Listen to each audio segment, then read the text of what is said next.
did my undergraduate work and medical school at the University of Florida in Gainesville.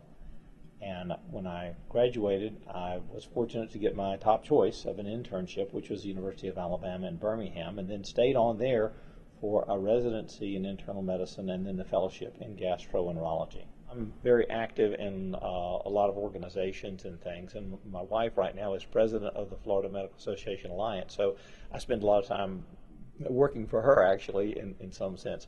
I like to play golf. I'm active in my church.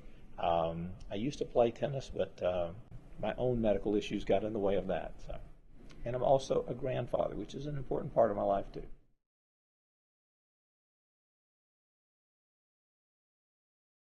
Gastroenterology had the most evolving new procedures and experimental studies that were being done, and also had the greatest variety of diseases that you covered.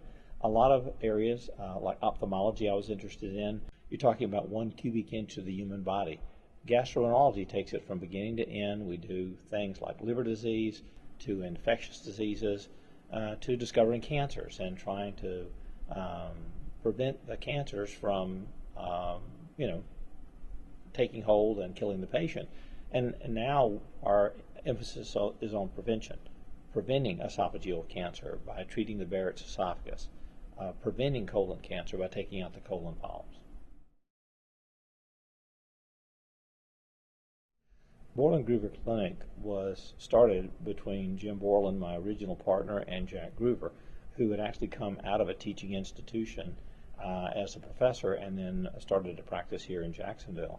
And the synergy of those two individuals was then to promote the clinic to be of the first order. And they started out by having a research wing, and that's headed by Kyle Litzkorn. And we have the latest technology. We strive to have physicians who are trained in the latest techniques. We have several of our partners that do endoscopic ultrasound, which is only otherwise done at research institutions at the level they provide it. We also have individuals who are doing halotherapy to eradicate Barrett's esophagus and dysplastic tissue, to do endoscopic mucosal resection to take out early tumors. So these are techniques that are only available at most research institutions. Plus, again, our research wing is doing cutting-edge research. And indeed, we were given a trial that we were the only facility in Florida for liver disease that was allowed to do a certain particular trial a few years back, which was one of the ones that led to the newer therapies.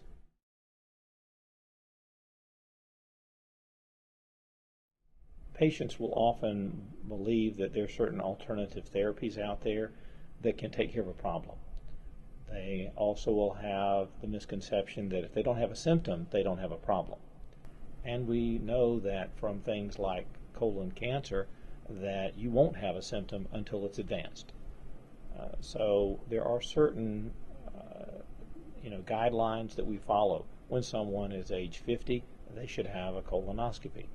When someone develops problems with the swallowing, they already have advanced esophageal problems and should immediately see a gastroenterologist. They shouldn't just go, to see their primary doctor and get throat lozenges. When you can't swallow things, you need to see a specialist.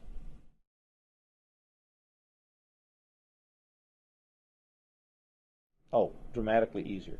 We used to have to admit the patients, go through a day or 2 days of prep, and the scopes were very large and did not have the flexibility they have today, and patients were quite uncomfortable. Today's exam is so much easier, and the vast majority of patients don't even know they've had an exam done. They wake up and they wonder, when are you going to start, doctor? It's already done.